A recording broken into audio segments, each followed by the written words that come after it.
Good afternoon বন্ধুরা, আজ এখান থেকে আমার ব্লগটা শুরু করলাম। আপনারা ভালো আছেন? আমি মোটামুটি ভালোই আছি।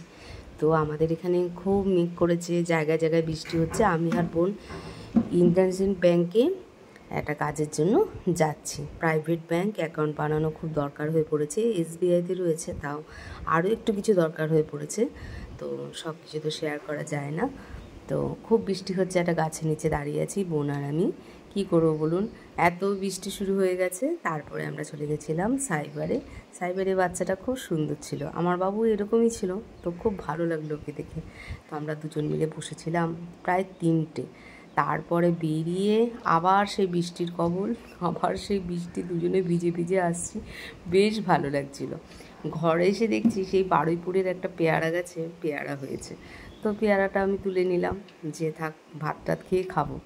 তো আমি সারাদিন আজ ভিডিও বানাতে, রান্নার কিচ্ছু পারিনি। তো যাই হোক, কাতলা মাছ ভাজা, কাতলা মাছ দিয়ে পটল দিয়ে তরকারি রান্না করেছি, আর কাঁকরোল ভাজা, পটল ভাজা আর ডাল। চলুন। গুড ইভিনিং বন্ধুরা, একটু না ঘুমিয়ে পড়েছিলাম, আর সারাদিন অনেক ক্লান্ত ছিলাম। তো পেটটা একটু ব্যথা, শরীরটাও সেরকম ভালো না। হিমোগ্লোবিন কী আছে টেস্টটা করতে হবে। দিয়ে হিমোগ্লোবিন লেভেলটা নিশ্চয় কমেছে, না হলে মানে ব্লাড নিতে গিয়েও কেন ব্লাড পাওয়া যাচ্ছে না। যাই হোক, সন্ধে চলে গেছিলাম মন্দিরে, হনুমান মন্দিরে।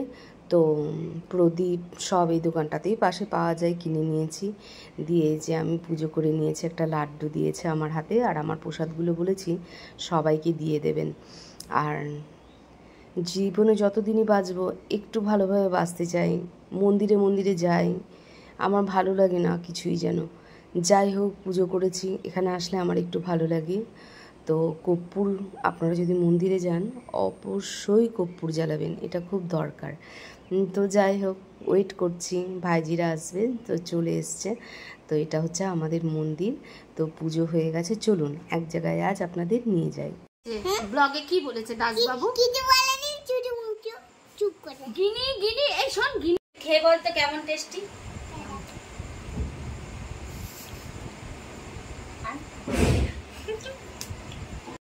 তুমি কি ভালো আছো? কথা বলো না, তুমি কি রাগ করেছো? কেমন আছো? ইনতে নাম যায়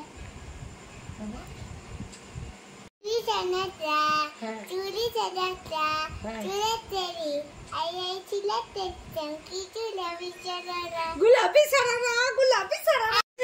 যাই আমরা বাড়ি যাই, এই বাড়ি যাই গিনি, বাড়ি যাই। এই যে গিনি আটকে দিচ্ছে রাস্তা, এই তো 10টা বাজতে যায়, গিনি ছাড়বে না। এই যে গিনি, কালকে আসবো, যাই। এখন সবাই আটকে রেখেছে, দেখো।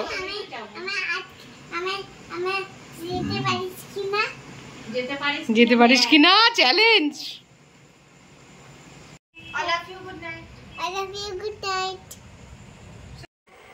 চলে এসেছি, দেখো নাইটি রাখা আছে, স্নান করব, পরবো। গিনির বাড়ি থেকে গিনি অনেক বড় হয়ে গেছে, অনেক কথাবার্তা, সেই আলাদাই ব্যাপার। কিন্তু তার মাঝেও যেন একটা খুব বড় দুঃখ। তোমাদের জানি না আমি ব্লগটা কবে দেব, ইচ্ছা করে না ব্লগ করতে। মানে এমন একটা মানুষ মরে গেছে, মানে চিন্তার বাইরে। খুব স্ট্রাগল করে ইউটিউবে, জীবনটাও স্ট্রাগল।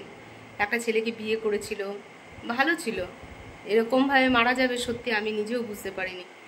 আমি 1-2 মাস ধরে মানে নিজের ইউটিউব চ্যানেল নিয়ে ব্যস্ত হতে গিয়ে ওদের মানে ব্লগগুলো দেখতে সময় পাইনি। মাকে নিয়ে, হাজব্যান্ডকে নিয়ে কুড়ে ঘরে একটা থাকতো, খুব কষ্ট করতো।